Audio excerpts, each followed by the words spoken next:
Hello, everybody, and welcome to another episode of Tales from the Fandom. I am joined by a returning guest who you may not have listened to their episode because it's been so long ago, and which is why I needed to have them back to catch up with them and talk and see what's going on with the author Joseph Sale. His episode was way back, episode 85, back in November of 2017. A lot has changed since then, but Joseph, how you doing today? I'm doing absolutely splendid. Thank you so much for having me back on. It has been too long. And as you say, so much has changed, both for us personally and in the world, right? Oh, absolutely. It boggles my mind because we talk we talked back in 2017, but we really interact a lot with each other on Twitter for the most part, Yeah. where you post about what's going on and I like comment or share, do the responsive follower thing of, "Oh my gosh, there's something new, let me share it and tell people about it." And then like back in 2020, my family, like when 2019, I'll take it back, 2019, my wife found like great airline tickets for us to go to London for spring break in 2020. Yeah. And we flew over. Like it's a big debate because COVID had just started like Yeah. happening, and it wasn't really like places weren't really locked down too much. So we flew over, and then like 3 days into the trip, it was like, okay, America's gonna restrict flights coming back. We've got to get back now, and had to cancel like the last half of our trip, and then it's been since then we haven't really had a trip anywhere, do anything, and it's like, dang, Yeah. I know people over in England. I could have seen people. Oh, then my door would have been open to you, but I definitely think it was a smart idea if they were going to start restricting flights back. But yeah, you've been such a great supporter throughout the years, and I really really appreciate it. Every time I see that you've retweeted something or shared something, or we've had a great exchange, on one of the social media platforms, it's just great, and it's great knowing you're here doing this for the community, and getting the word out about all these interesting creatives in different fields. And it's great that that's continued despite the lockdown and COVID and all of that. Tales from the Fandom still going strong by the sounds of it, and that's really wicked.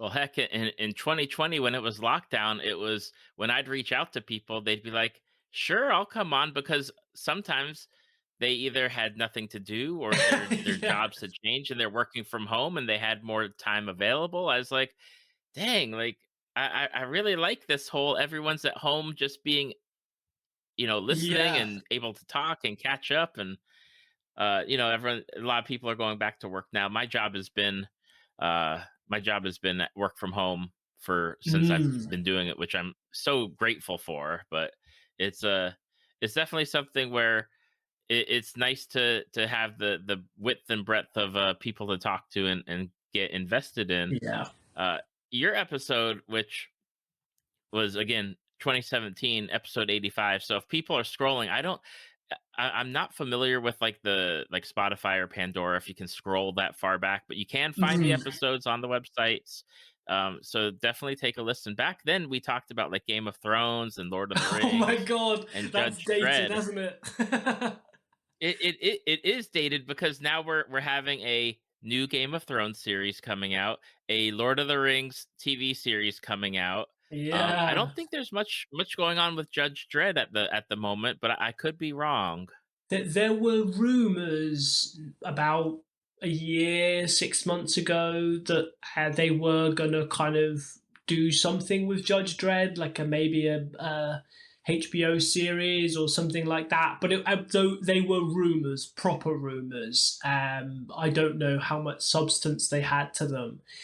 It's a real strange franchise, Judge Dredd. They always seem to struggle to maximize it. And there is so much potential there for, multiverse TV series, for, huge, sprawling, interconnected cinematic universes that very beautifully fit together, much in the same way as the kind of Marvel universe does. But I guess, there's a lot of crowding out, and it's where does that fit when we have DC, Marvel, Disney? We got all these huge franchises now, all trying to create cinematic universes and all taking up a lot of space. So I guess it's difficult. But yeah, I don't know if you want to chat about Game of Thrones and Lord of the Rings, because those are two biggies, aren't they? And a lot has changed in those since we last spoke. Yeah, especially with Game of Thrones because that was back when I think the show was still on at the moment. I honestly can't remember when it ended It, at at this point, but it was back, dare I take the risk of saying this, but when we last talked about Game of Thrones, it was back when Game of Thrones was still good, which is perhaps controversial to some, but I think. I mean, I think it's interesting that we don't really talk about Game of Thrones, isn't it? It's like we culturally just deleted that from our psyche. The ending was so disappointing to so many people, and the ending is so important. I often, as a writer and an editor and a writing coach, so I spend a lot of time trying to help develop writers and improve their craft. And I run workshops, and I have people purchase my editing services, and I do courses and all that kind of stuff. And I have a membership platform as well people can be part of. So I spend a lot of time not just doing the writing myself, but also trying to help other people do it and discover what the mechanics are underlying great storytelling. And the ending is so important. The ending is the story. If an ending doesn't land, for me, it doesn't matter how great the 90 minutes or 100 hours or however long it is was before then, the 1,000 pages, whatever came before then is rendered irrelevant in a sense. Can you imagine if Tolkien hadn't stuck the landing? I don't think we would I don't think we would talk about Lord of the Rings at all. And a lot of people who are not as much a fan of the Tolkien books, but are really big fans of the movies, say, it's one of the few movie trilogies that really sticks the landing. And it helps that they were all made at the same time. So, they Mhm. had the benefit of that consistency. But even something like Star Wars, which is another fandom I'm sadly moving away from, I think. But if you take the original trilogy, they're phenomenal movies. Uh, but there are some dodgy things in that third one, aren't there? And there is definitely a question of did it fully stick the landing? It's so hard to do, and it's so important to do. Certainly, I think Return of the Jedi did a better job than Game of Thrones, but not everyone may agree with that opinion. But my personal take on it. Yeah, it is. I looked it up.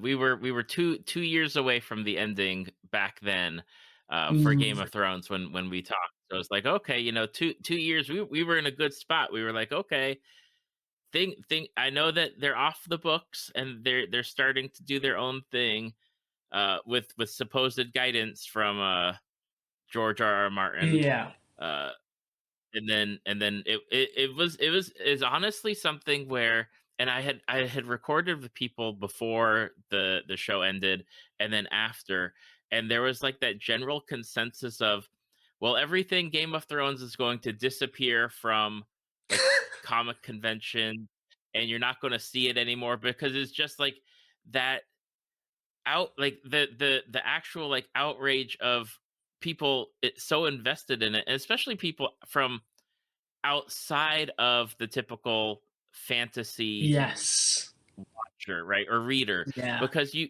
Game of Thrones just swallowed up so many people that came from outside that fantasy genre, where they're like, you know what, this might not be the show that I would typically watch, but they're in it, and then they get Yeah. invested, and then they're like, what is this? What have you done?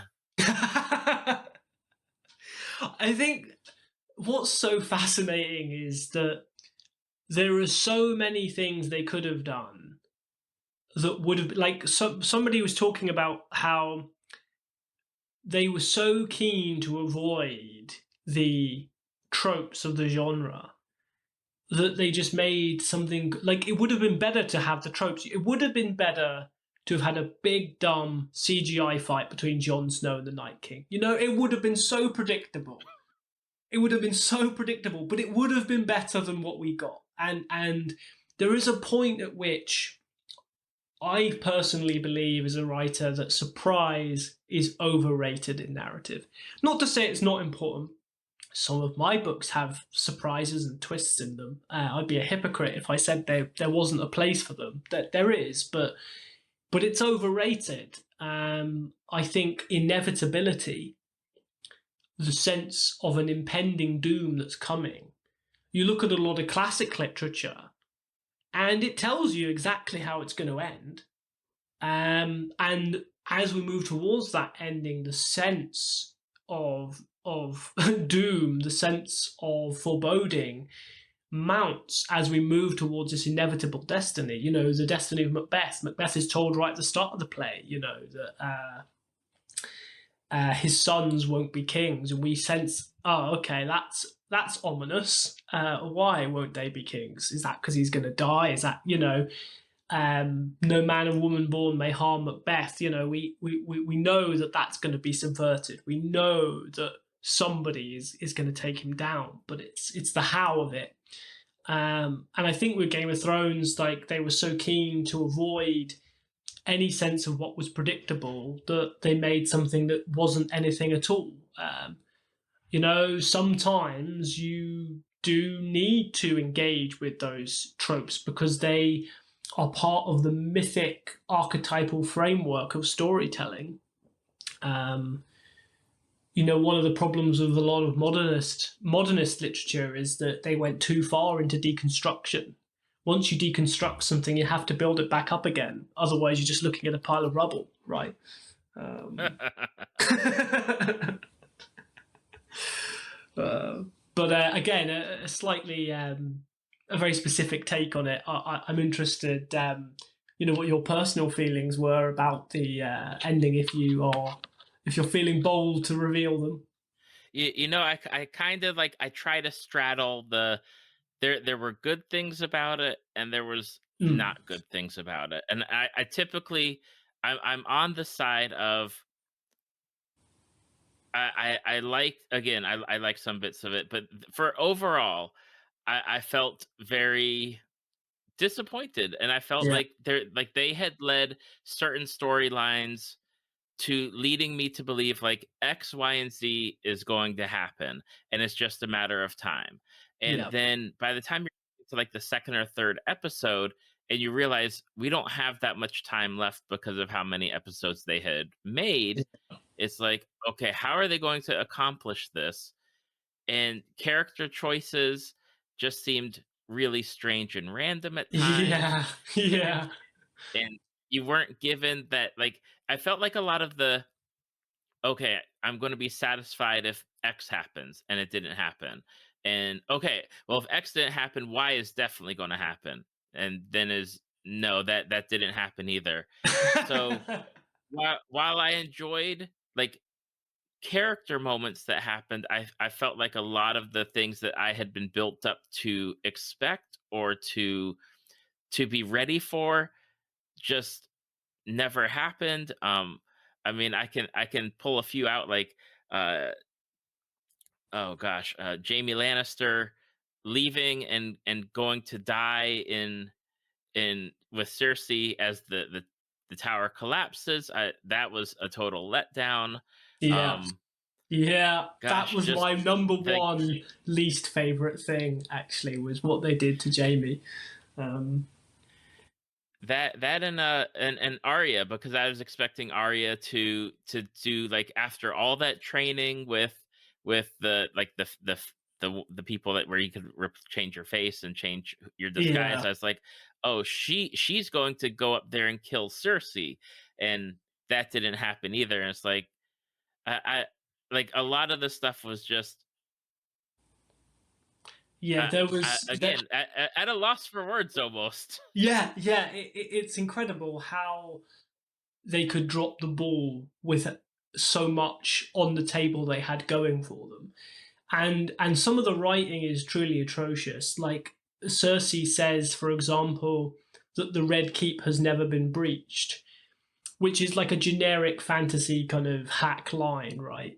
We've heard that a million Right. times, but it makes absolutely no sense in the Game of Thrones universe because the entire plot of Game of Thrones is predicated upon Robert Baratheon breaking the Red Keep and killing Rhaegar Targaryen. So, like, the entire show is premised on the fact the keep was breached at one point during the past. So it makes no sense for her to say that at all. There was no, there was not even a cursory attention paid to its own lore, which is, you know, a real disservice to the fans. You know, Tales from the Fandom, like we're here, we get passionate about things, we pay attention to it, and we want the writers to give it the same amount of love. And all it's funny you were saying about the number of episodes because they had complete control over that. They were given Hmm. unlimited time and budget, which is so rare that any production company would ever give showrunners that kind of freedom. But it was just a cash machine. So it makes complete sense. They were like, you know, if it's 10 seasons, if it's 20 seasons, hell, well, it doesn't matter, go for it, you know? But they wanted to make Star Wars. So they set an arbitrary limit and they impose all the rules and they turn down offers from other writers to finish it as well, which is boggles my mind. I had a conversation with Eric Van Lusbader, who's an absolutely phenomenal author who writes New York Times best-selling books. He wrote The Ninja, he wrote Blackheart. He's now taken over from Robert Ludlum, so he works on the Bourne books. Like, he's a really awesome writer.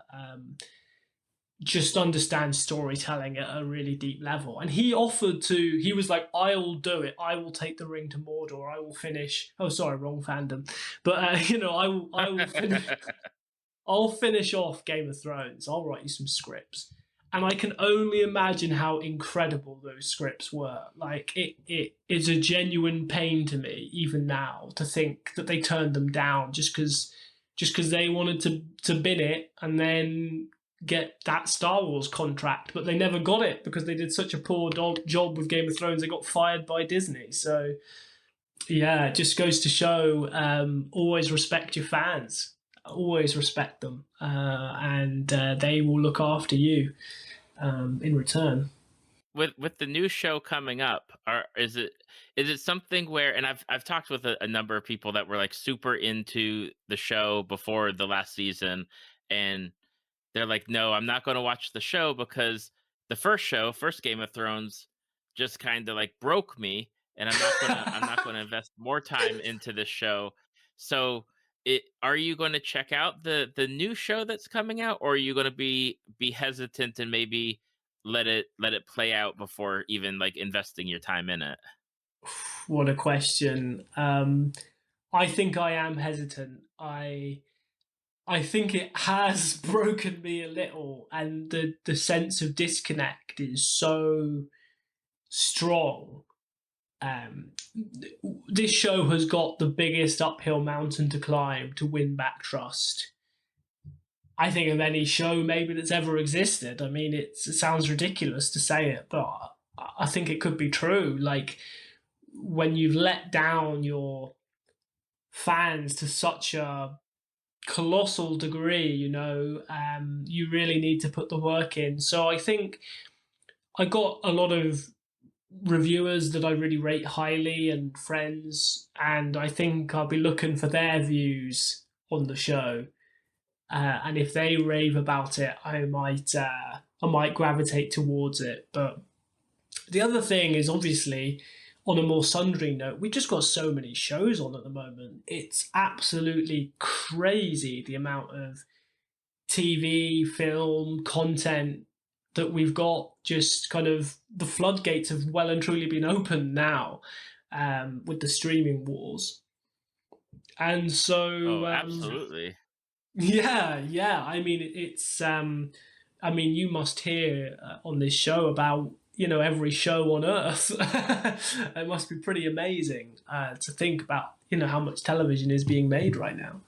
It's absolutely astounding, and not only that, like even personally, there's so many shows where either like if I'm trying to watch them with my wife and we have limited time together, they just start piling up because Yeah. it's hard to fit in more than an hour of TV show a night if we even get that opportunity before like I go back to work for my evening work that I do. Mm. And then even personally, like there are times where I know I have the show to watch and I might go to something that's not even new. Like we're recording this in April and I just finished HBO's Boardwalk Empire with Steve Mm. Buscemi because I'd started it years ago and then I had stopped and I was like, well, you know what? I'm not really in the mood for whatever is currently coming out on the streaming services. Let me just like go back and watch it. And so I'd have it playing while I'm working. And it's like, I got through the show and those aren't, small episodes. They're all an hour long and Yeah, 10, yeah. 12 episode seasons. So I got through it and now it's like, okay, I've got free time again. What am I going to watch now that I'm not watching with my wife? So that way I can just watch it by myself. But yeah, there's so much content. Like there's stuff on streaming platforms that I'd love to watch, but I'm not. I have a limit of how many streaming platforms I'm going to pay for because Yeah. I already pay for like three or four, and hush hush. The password sharing exists in my universe Yeah, of it's you real. you pay for this one and I pay for that one.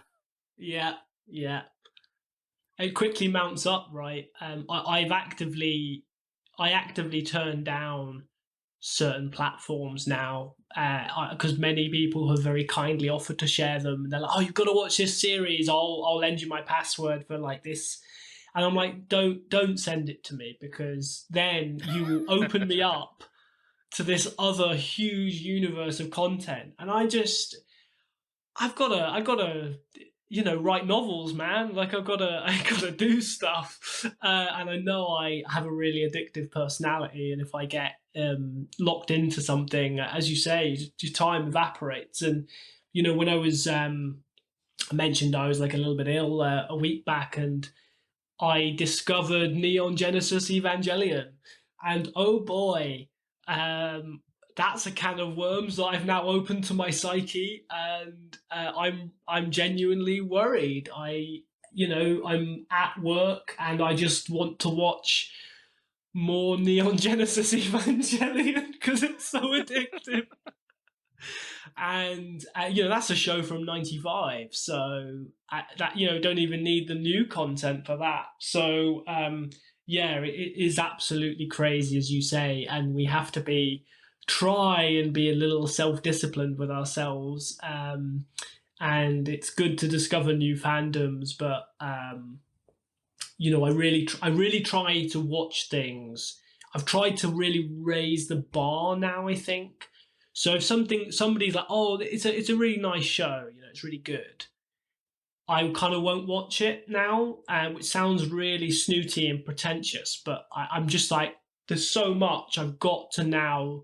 This needs to be a 9 or 10 out of 10 show for me to invest time in it, because otherwise I'm just gonna watch everything, and um, there will be no more Joe Sale novels out. So Exactly.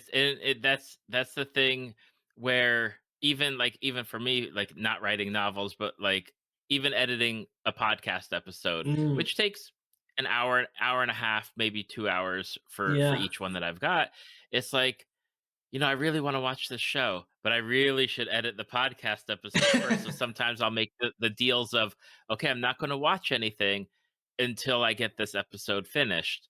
And then I'm still trying that. It's like the struggle is real of getting it done, but also I want to enjoy myself, but then it's like, yeah, okay, I need to get this done. yeah. It is really it's good that you have that bargaining with yourself. I think that's a really smart way to do it. Defer the reward, and I think that would be really great advice for any creative or writer on here. If somebody like me with a massively addictive personality, use your addictions to motivate you to make progress. And it's amazing how much productivity you can leverage out of doing that, actually. Um, but yeah, it's staggering. No other period in human history has had this much content all the time, and it's in the writing world as well. As an indie author, you were expected to produce a lot more content than a writer, say 20 years ago. They say that, a writer 20 years ago could write one book every 2 years and make a living. But now, as an indie author, you're expected to do 3 books a year minimum, really. So I've been doing 3 or 4 books a year for the last couple of years, and I really enjoy, you know, I really enjoy writing and releasing books, so it's no problem for me. But I think for some authors, that's quite tough. They're slower writers, or they take a long time in the editing process, or whatever. Everyone's different. Everyone works differently, and it's a lot for them to keep up with that kind of schedule. A hell of a lot.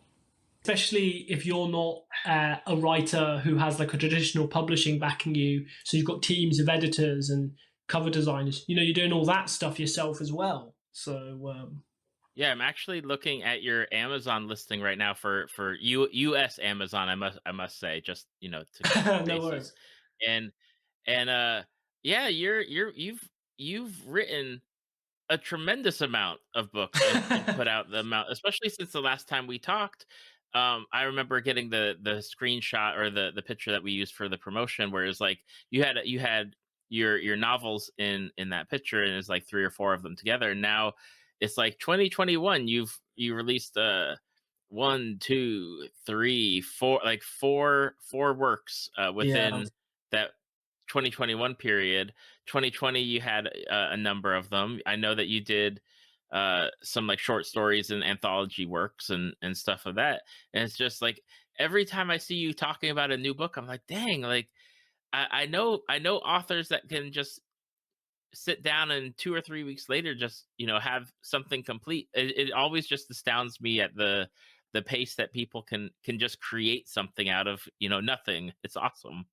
It is awesome, and it is great to be a part of that writing community, and people do amazing work there. And I guess the great thing about writing in terms of being more productive is that you are not contingent on as many other people or resources. If you want to be a film director, and I have a couple of friends who are kind of going down that line, they are hugely creative. And yes, they can take their camera out and film themselves and make very quick little movies that way.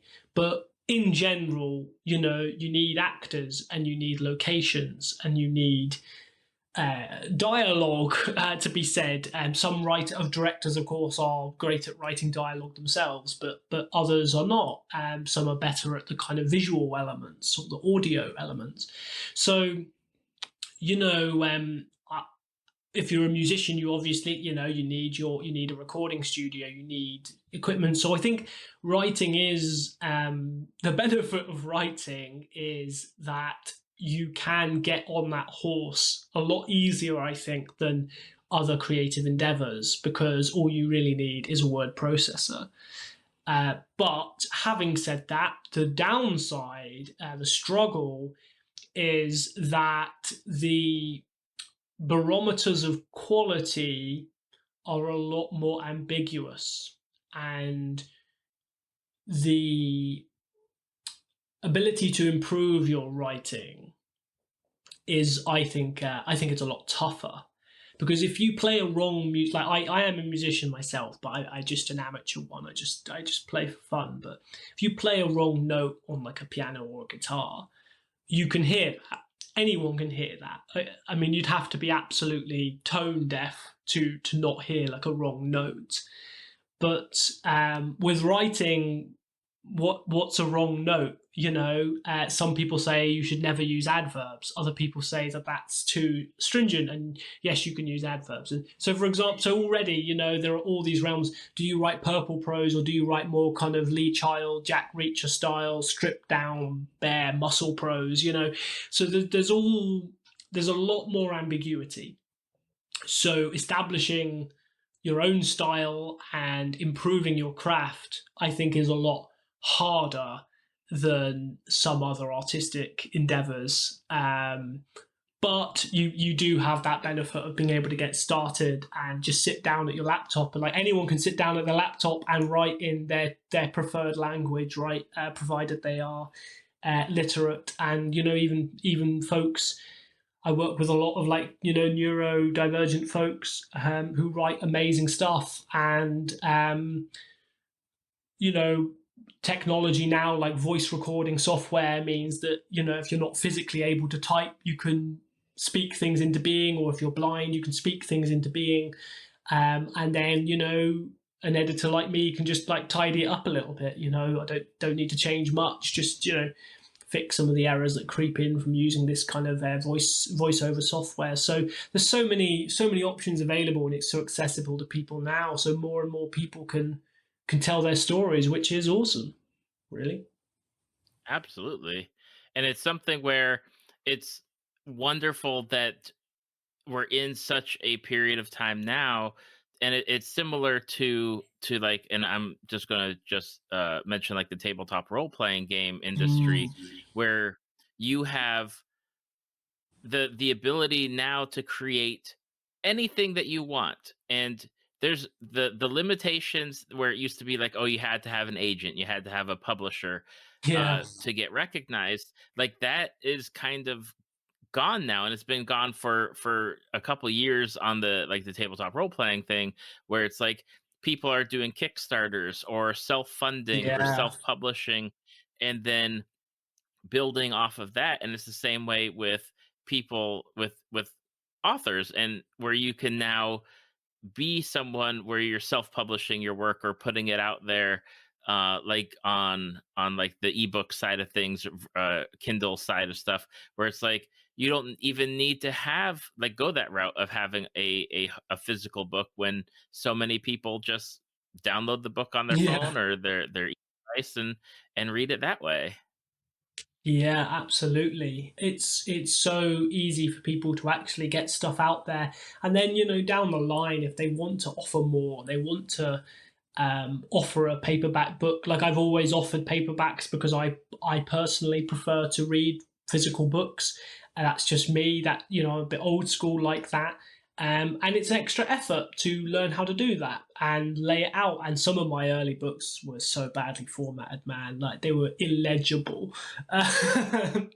They'll be dug up in 50 years' time as like these ancient grimoires, with and they'll think it's another language because the text has been printed so poorly that you can't actually make out what it says. But that's a learning experience, and once you learn these things, it's very empowering to be able to do that, to be able to control your destiny, make books the way you want to make it, tell the stories you want to. And one reviewer, Steve Talks Books, great guy, has a really good YouTube channel where he reviews books and has conversations with authors.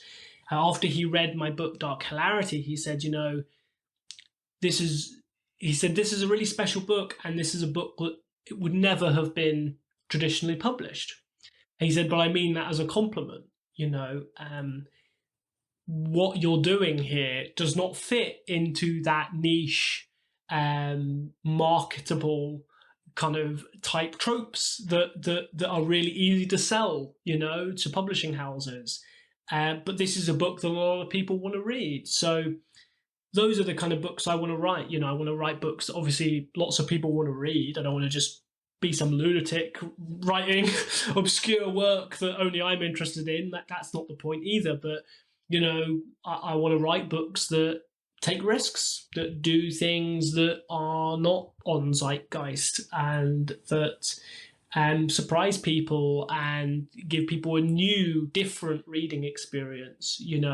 That's like the greatest thing you can hope for as a creator, that people read or engage with your work, your creations, and think, wow, that's something different. I've not experienced that before. And things may change. I do know a lot of indie authors who eventually got picked up and got big deals, but I know others who turn the deals down and they still just doing what they're doing. They'd rather have that independent control. And as much as there are many things wrong with our modern world, um, we do have a world in which a lot of people have creative control. YouTubers, indie authors, and filmmakers, musicians. Now, more and more people are able to create and retain control of their creations and not be subject to record labels or and as you say, TTRPGs are a big love of mine. I collect them, and I actually own a company that makes them as well. And we only recently set up, and we've got this cool TTRPG called Dead World that is a real blast. And you can do really crazy creative things in those fields now because the fetters have been taken off. You don't need to go through these big um, gatekeepers anymore. For people that haven't listened to the original episode from a couple of years back, what type of work do you create as far as your novels and your short stories? Like what's your wheelhouse that people can expect to from you if they pick up your work? Oh, that's a very lovely question. Authors are terrible at talking about their own work. I should prefix this by saying that. We're the worst authority on our own work. Ironically, that we're called authors. But for me, I write work that has always got a fantastical element. I do write sci-fi. I write horror. I write fantasy. But when I'm writing, I'm always trying to tell a story about a real character. And so even though the events may, in Clive Barker fashion, depart into the realms of the fantastic, I always try to make it about real people, and real deep human concerns and the human spirit. I think the human spirit, which is not a very popular term these days, but it's one I particularly like. So yeah, one descriptor of my work is like portal fantasy. So that's when the work starts in the real world, and then we go into a fantastical world, and there's a relationship, an interrelation between the fantastical world and the real world. And I am definitely particularly interested in that subgenre rather than what Tolkien did, which is like secondary world fantasy, or Game of Thrones, that's secondary world fantasy. So we start in the fantasy world, we're inside that fantasy world, and it feels real to us. I love that genre, but I'm not very good at writing it.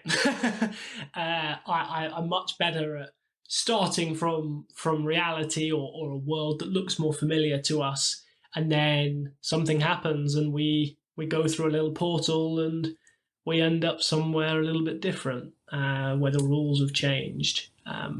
So that's kind of what I write. What would be a good first book of yours or first piece of work? So if somebody's listening, they're like, okay, you know what? I like what he's saying about his work, and his Game of Thrones opinions are spot on and everything. And I'm like, okay, I want to check out his stuff. What would be like your recommended entry point into your literature that you have? Oh, that again, a very lovely, lovely question. You are a kind man. I would recommend Dark Hilarity 100%. I think Dark Hilarity is my most accessible. It's a great starting point. You will encounter many of the kind of, I guess, the staples of my work in that book. it's a story about two young girls who are obsessed by a rock band called Valentine Killshot, screamo rock band, in fact, in the 90s. Um, and they go to a concert, and due to a freak accident, they meet the band. Um, but what they don't realize is that the band is involved in some pretty freaky occult stuff. And after they have met the band, they perhaps wish they had not. And everything kind of starts from there. So that's Dark Hilarity, and that's a portal fantasy. Um, the two girls, Tara and Nicola, are hopefully characters that people feel they know and that they have seen. Um, or maybe you are those characters. I was I still am really a huge metalhead, and obsessed with freaky weirdo bands, and that was a book that was about a real friendship that I was about to say had, but still have, and it's one of the great friendships, definitional.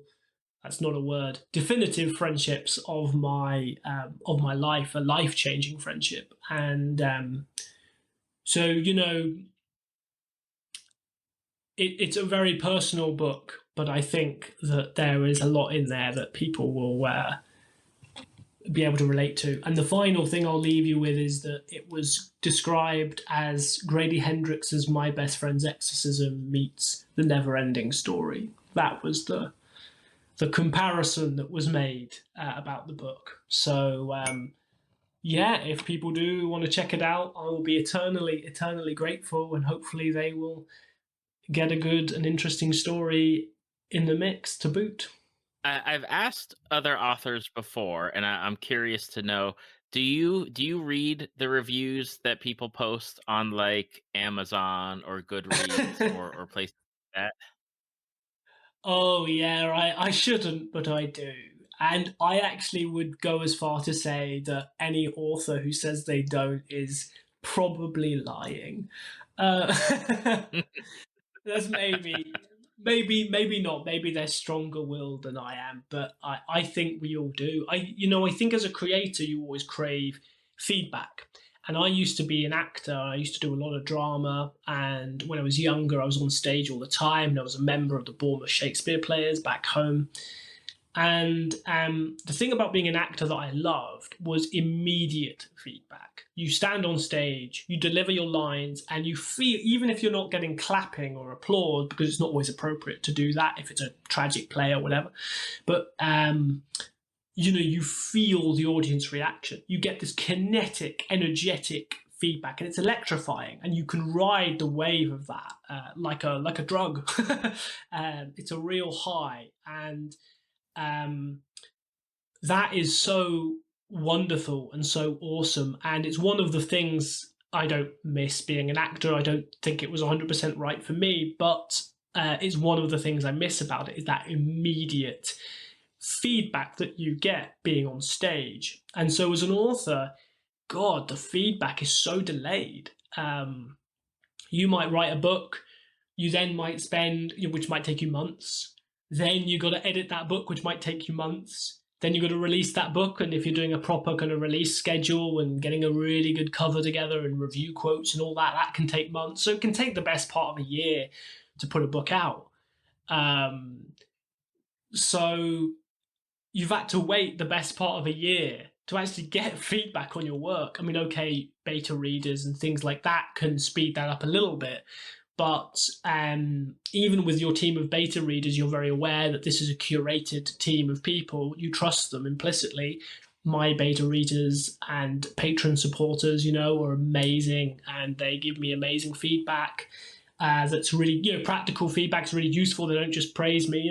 They have really, really great things to say about story, and I've learned a lot from them. So, you can speed things up that way, but fundamentally, you're still waiting a long time for that audience feedback. And so I'd be, it amazes me when writers say they don't have any interest in reading it. I'm like, well, you waited all this time. um, I guess if you're like a really big author and you've got a big publishing deal and they paid you 250 grand up front for your book, I guess maybe you don't care what what readers are saying.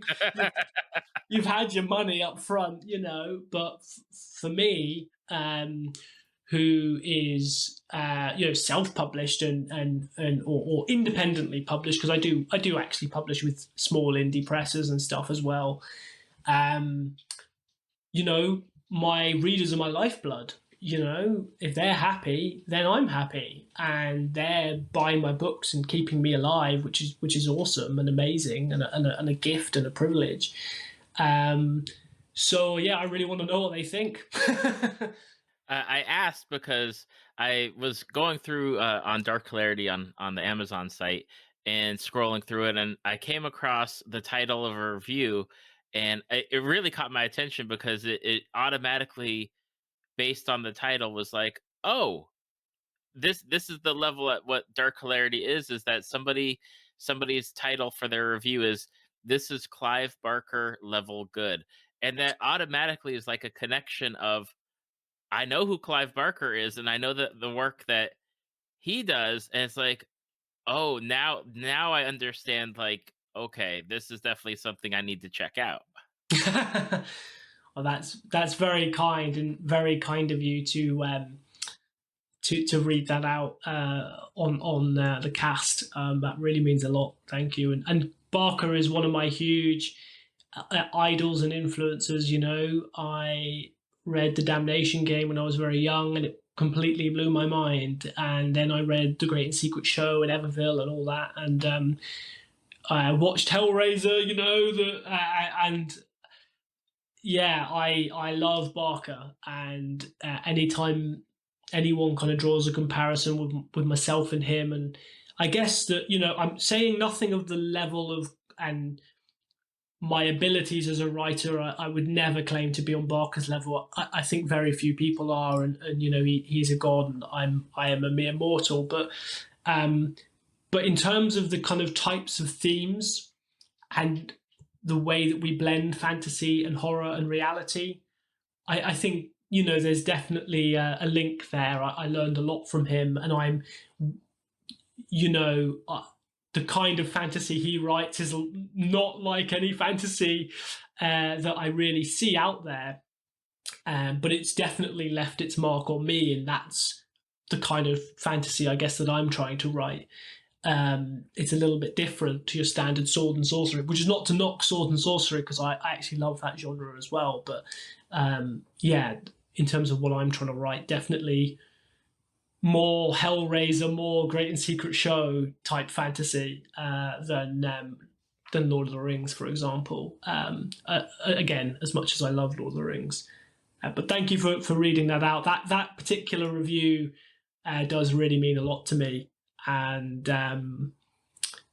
I know the author that left it as well. They're a really cool author called Brian Barr, and he writes very Clive Barker-esque stuff actually, and he wrote a book called The Serpent King, which everybody should read. That book is criminally underrated.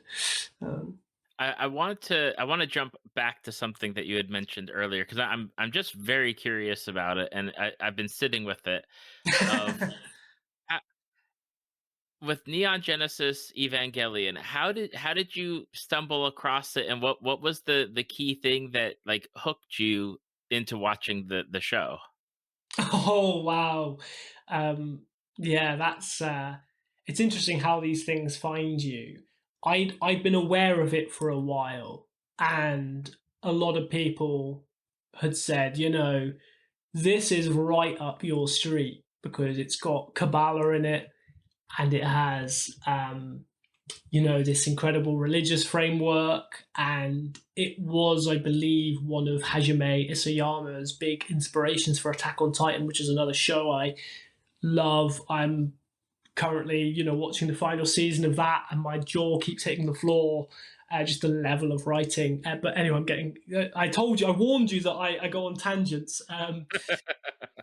But yeah, so I guess I've been aware of it for some time, and it's been in my psyche. And basically, I just saw that when I was ill, as I say, and I was, looking to kill some time while I was in bed, I just saw that Netflix had the series, and it was just that classic thing that the algorithm hit me at exactly the right moment. I was looking for something.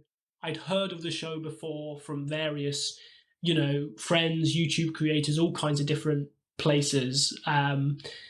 And I think the still image they used for Evangelion had the Kabbalistic Tree of Life on it.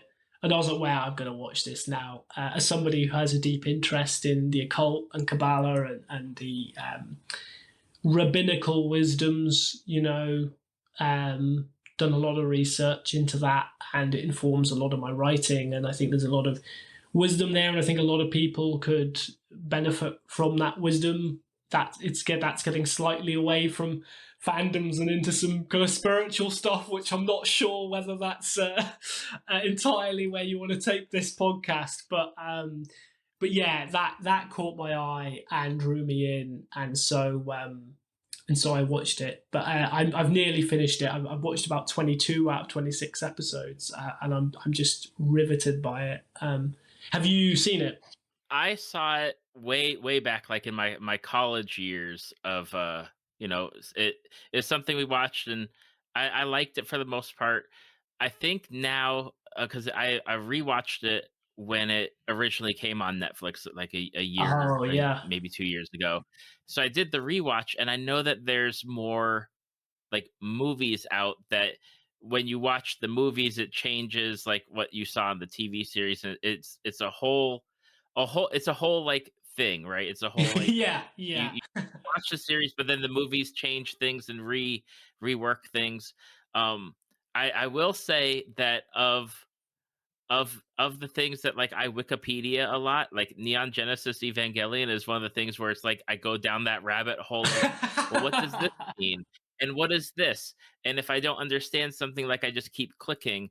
And it's something where even the people that I know that are really into the series, it's something where everyone has like these different opinions and different thoughts, and what they're taking away from the show, like some people are just like, oh yeah, like big robot mechs, and other people are like, no, well, let's talk about like the spiritual side of stuff. And it's it's such an interesting show, but like to also like know the backstory of like the creator and how he had a mental breakdown while he was creating it and working himself back from that to like finish it. And it's definitely a piece of media, or multiple pieces of media, where like you have to figure out how you're going to take them and watch them, and in what order, and are you going to dismiss stuff that maybe was created in the 90s now that there's new stuff that's supposed to supersede it, like what like where do you go with it? It's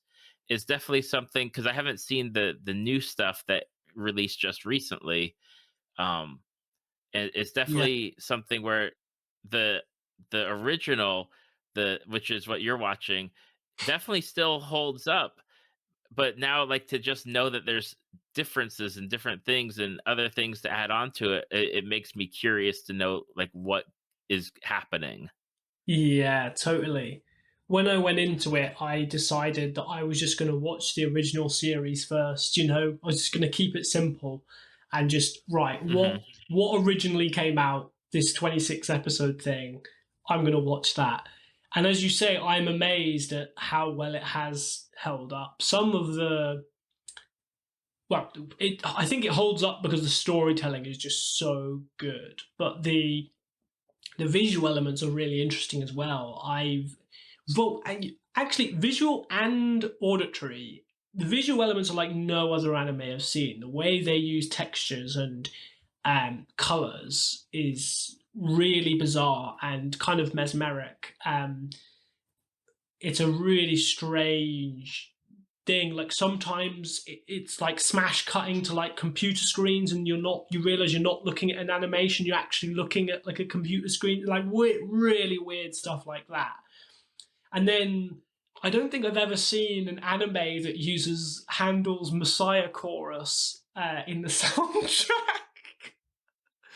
Like, just so many bold choices, and of course, you completely understand why they have, because of this huge, Christian. Well, it's a weird mix. Again, I mean, again, that's a weird mix. It's got like a huge Christian framework, but it also has a huge kind of Kabbalistic and Old Testament kind of framework. So it's doing all this crazy stuff, and I'm kind of here for that. I'm really here for like visions of madness. It doesn't surprise me the creator had a breakdown making it, because I mean, some episodes I feel like I'm having a breakdown watching it. Um, but I'm really fascinated by works of art that really have something to say. Um, and I think that's one disadvantage and downside of the content rich world that we live in, is that with all this content coming out, um, some of it, I'm watching it and I'm like, this is just like everything else. There's no creator here who really has something they want to say. They're doing this to make money, and that's fine. We all, us creators, at some point we want bread. We want bread and board. We want to we want to live. So we want to make money. And I want people to buy my books. I'm not going to be ashamed of that. I love it when people buy my books. But am I making the books to make money? No. I'm telling these stories because, well, I've got stuff that I'm processing and traumas that I'm healing from, and it's the process of searching deep inside oneself for this pain, essentially, and transmogrifying that into narrative, because it's only through a fictional narrative we can rewrite the narratives of our lives, and therefore we can kind of transcend from our pains, our traumas, our limitations. And real creativity, real art should heal us. And it sounds like the creator of Neon Genesis Evangelion did heal himself by virtue of telling this story, by that process. And the ultimate art, the art we hold up and is like, this transcends culture, it transcends time, is capable of doing that to other people, not just the creator. All of us can journal and write diaries and heal ourselves that way, and that's great. That's a worthy thing to do. People should do it. But like, to make truly great art, we then actually create something that is so powerful it can actually heal someone else. And that's always, for me, that should be the aim of any creator, whether you're making music or movies or books. And you can heal people in different ways. You can heal people by making comedy. You can laugh people into better health, and that's awesome. And people do that. But equally, perhaps you're a more kind of tragic writer, and you take people down into that trauma with you, and then you give them a narrative that heals and resolves that. And so yeah, bit of a ramble, maybe a bit preachy even, for which I sincerely apologize, but I care really passionately about this topic, as you can probably tell. And whenever I encounter something like Evangelion or Attack on Titan, or some of these real works of art that stun me, that heal me, I'm always in awe of it, and I always want to send other people in that direction. But you are right, the level of rewriting in Evangelion with the new films and stuff is hilarious, and I'm not sure how deep I'm going to go into that rabbit hole.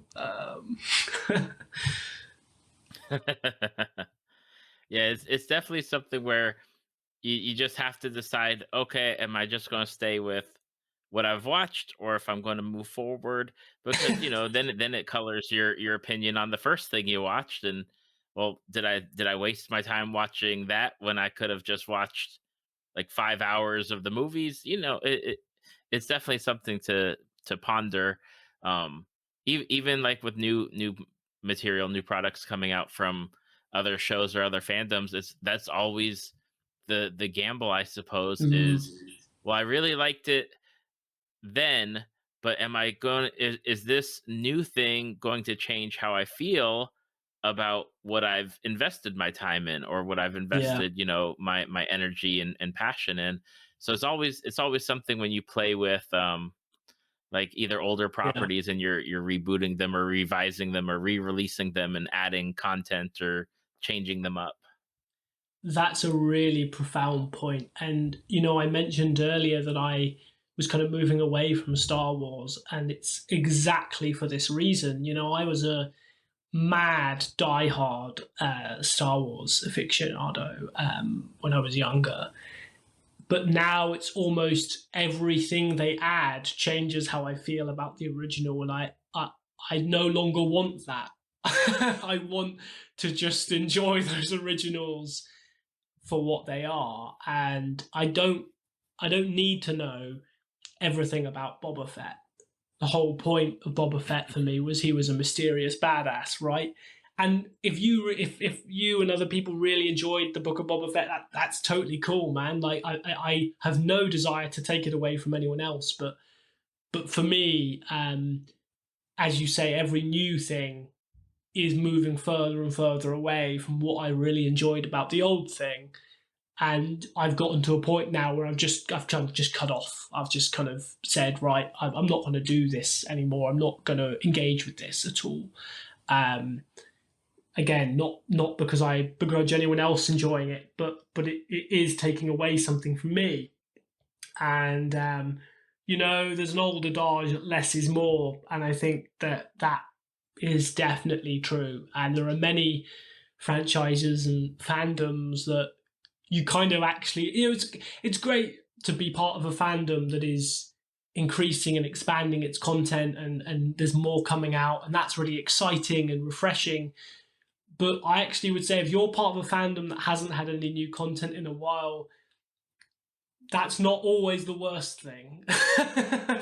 uh, Sometimes that could be a good thing, because you're like, this thing is self complete and perfect, and hasn't been kind of changed and corroded over time. So it swings and roundabouts for sure. I recognize the desire for new, fresh, thick stories in the Star Wars universe. It's a huge universe, but I also recognize that it's doesn't quite do it for me. I can definitely understand that, because I've had that conversation with other people where Mm, it's the same case of, I like what I liked, and good on people that like the new stuff, and it's bringing more people into the fandom and expanding the fandom and getting new conversations and looking at the older material. But at the same time, some people just want to enjoy what they had, and the new stuff is for like a newer generation, and that works, and yeah, leave it at that. And kudos for the people making the money and writing and creating new yeah, works. And it's one of the things that I've come to realize doing the podcast was, it may not be for, like, something may not be for me, but who am I to say, like, that, like, I might not have liked it. Okay, that's fine. But other people do like it, and I'm happy that there are people that do like the different things that I don't like, and the people that get to work and get paid for acting or writing or making the thing, and that, like, that's wonderful. yeah, yeah, totally. And a lot of people give their heart and soul um, to making something good, and those people, are recognized by their fans. And as I say, as and you've so eloquently put, I have nothing against that, and I hope, I hope to see more content and stuff, even if it isn't of interest to me. And there are loads of fandoms that I'm like, how has this gotten so big? I don't see the appeal at all. But it's great that that exists, and there is this other side to life. And occasionally, I feel bold enough to explore. Sometimes things get so big. I'm like, well, in fact, Game of Thrones started that way for me, because it was everyone was talking about it, and I was just stubborn as an ox. I was like, no, I'm not interested. You can't have sex in a fantasy world. I was totally a stick in the mud about it. And then I caved because so many people were talking about it, and I really enjoyed my time with it up until a certain point where I stopped enjoying my time with it. But it can be great to occasionally dip our toe into this other thing, as you say, that we maybe look at from a distance and don't fully understand. Um, I know gaming wise, that's definitely a big thing as well. Like at the moment, I'm completely consumed by Elden Ring. It's I can't believe what they've made in that game. But there are loads of people that are still like, what the hell is this Dark Souls Elden Ring thing? It's a lot bigger than it was, but there are loads of people still who are like, why would you play this game that hurts you so badly? And you're like, you have to experience it. You have to experience it to know why. Um, Yeah, I don't play those style games, but I do watch people on Twitch play them.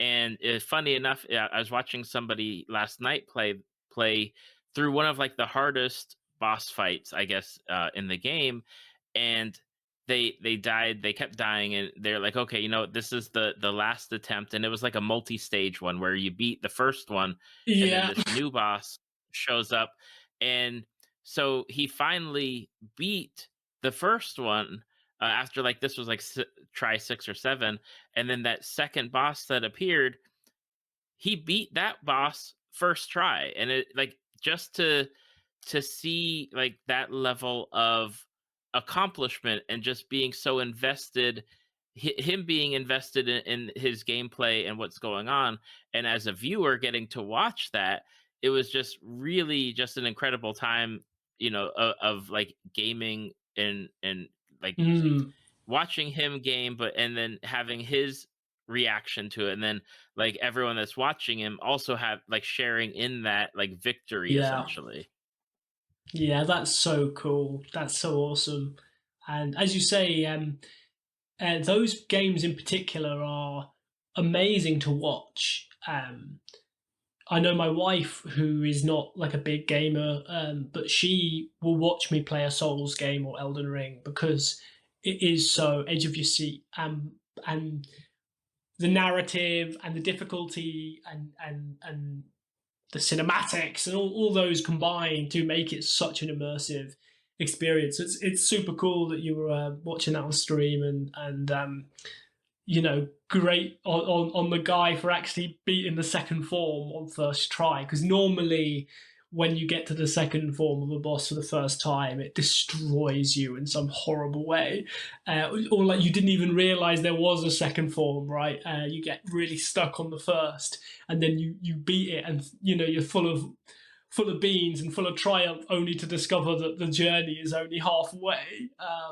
That's savage. There's a fight in Dark Souls 3 called the Nameless King like that, where you fight this incredible lightning wreathed warlord riding a dragon, and you kill him only to realize that that's part one, and then he puts his spear into the dragon and absorbs its power, and then he comes at you on foot, only about 20 times more dangerous than he was when he was on the dragon. I remember when I first got to that second form, I just cried basically because it had taken me so long, so long to kill him on the dragon, only to discover that was like.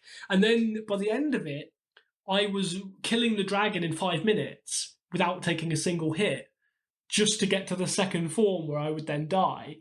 And the dragon was nothing. And that journey was like insane. And Michelle, my wife, she commented on it. She'd be like, "You're now killing the dragon without even thinking about it."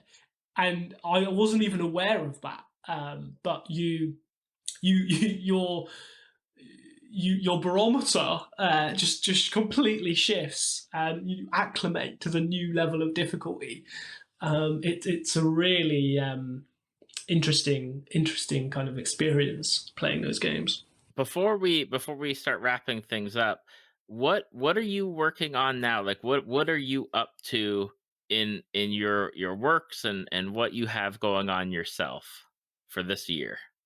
Oh, that's very, very kind. I am April 15th, the third book in the Illuminad sequence comes out. So, Dark Clarity is the first book in the Illuminad sequence, which I mentioned earlier. And all the books in that sequence are standalone but interconnected. And the third book is a big drawing together of lots of plot threads. Which is really, really exciting. Really excited to release that. I've got a non-fiction book, which is more about writing craft. So I mentioned that I'm an editor and I do a lot of work on the kind of mechanics behind writing. So I'm, for the first time ever, I'm kind of collating some of my thoughts into a book that writers can read and hopefully get some benefit from. And it details my 5-act structure, which has been a really helpful model. A lot of people found it really helpful for solving narrative problems and solving writer's block. So that's coming out kind of second half of this year, August time, I think. And the last big thing is you may have noticed when you were scrolling through my Amazon page that a lot of my books are currently unavailable, a lot of the older ones. And the reason for that is that I'm no longer working with that publisher. So there's a really cool opportunity where all the rights have come back to me for a series of books that was never properly released as a series. So it's a 6-book sequence, and it's going to be really exciting. I won't say too much more about it. I could talk about it forever. I'm really pumped for it. But one of my kind of most successful critically and in terms of like numbers of books shifted and feedback and all of those different factors, and just a story that really means a lot to me. And it's a 6-book sequence, and it's never been released as a 6-book sequence. It was released in drips and drabs by different publishers, and because that's the way it goes sometimes as a writer. You're trying to shop stuff out to different people, but now that's all done and they've all the rights are back with me, and I should be able to release this as originally intended as a 6-book sequence. It's an epic story, multiverse kind of story. Really, really excited for that. So those are the 3 main things I'm currently doing. If that's not too much to say. That's not too much to say at all. And I did notice that when I was on your Amazon page, I was like, I know that there are books that are missing. And I had actually brought that up with a different author when I talked with her. I was like, some of your ebooks aren't there. And she said that, she had taken them down so that she could rework them and put them back out eventually in the future. And I was like, okay, I guess that happens. I know that other people's works like eventually come back to them and then they get to go I guess publish them with other companies or just publish themselves. And it's always something that's super interesting about like a whole world of things that I don't know is like the book publishing. And like I like to read books and I like to think that I'm going to write books. um You should do it, man. it's not happened yet, but I try on occasion, and then I'm like, okay, let me get back to doing something else and put it off. But I'm super excited for that unpublished or the having you publish like the works as intended, because that's always something where it's like when you get a property and it's something is here and something's there and it's not the way that you in Yeah. your vision wanted it to be able to have it and to be able to release that in that way, that must be like a really cool feeling for you for this year of working towards that. Yeah, thank you so much, man. It really is, and it's a testament to the how awesome people like yourself and my readers are, that they actually had kind of found this story despite the fact it was released in such a haphazard way before, and they've pieced it together. And but I'm really looking forward to making this more accessible for people so that they don't have to scour the internet to find all the pieces. Instead, it's one book series on Amazon, and giving the books a bit of love as well. Some of them didn't have the best covers in the world, and I'm going to be tuning up the writing of some of the older books as well, so they're kind of more in line with the current standard. So overall, yeah, I am absolutely thrilled to be able to do this. And as you say, it's like that.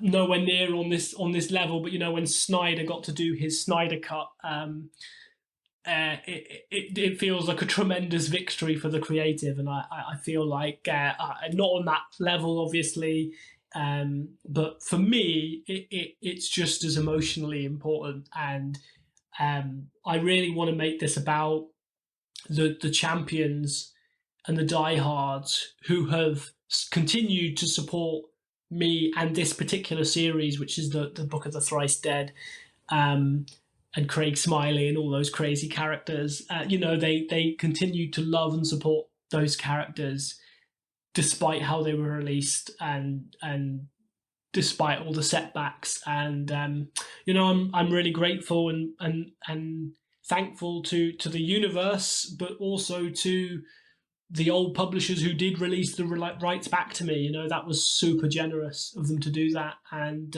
it's not many writers are as lucky as I have been to get that. I didn't think it was ever going to happen, but I'm completely blessed. It did. So yeah, really, really, really awesome, really exciting times, and thank you for letting me talk about that, David. It's super cool of you. Of course. I mean, I always tell people, like, I'm just here to ask questions and listen, and people can come on and talk about whatever they want to talk about, and go where they want to go as far as conversations. And you know, I'm blessed that we got to do this today. Um, Mhm.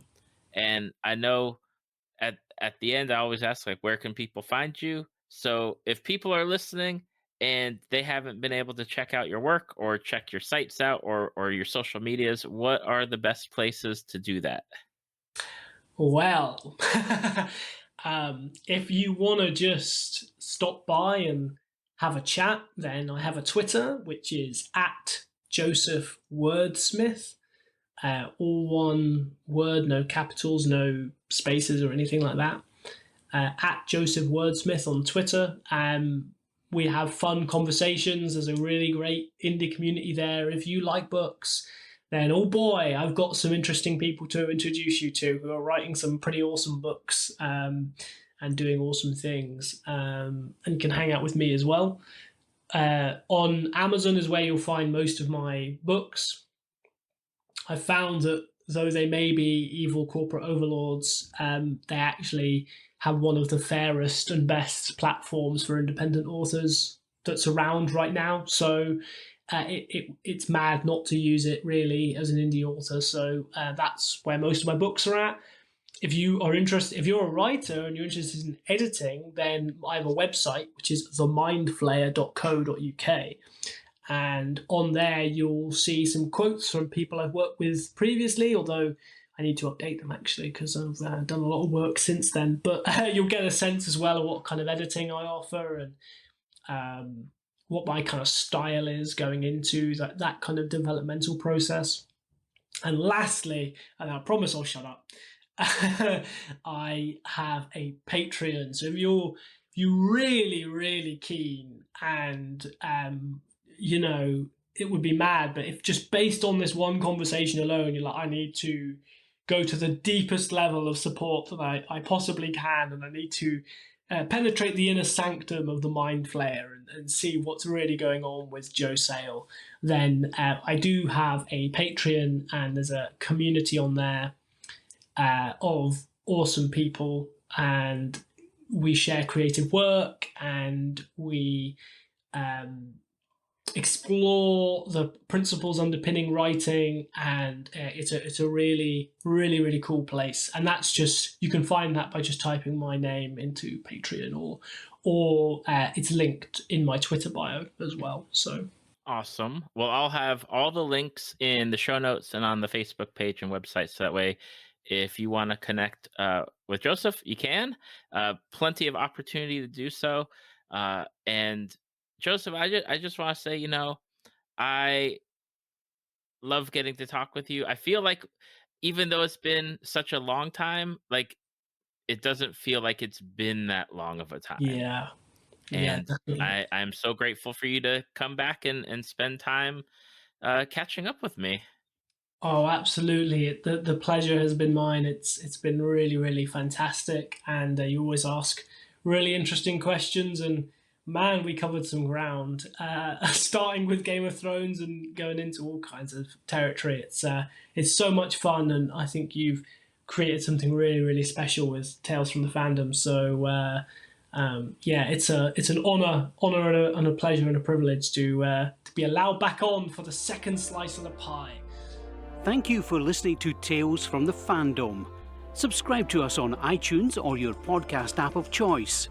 Follow us on Facebook at www.facebook.com/talesfromthefandom to see photos, links, leave feedback, and check out upcoming guests. If you'd like to be a guest, email David at talesfromthefandom@gmail.com.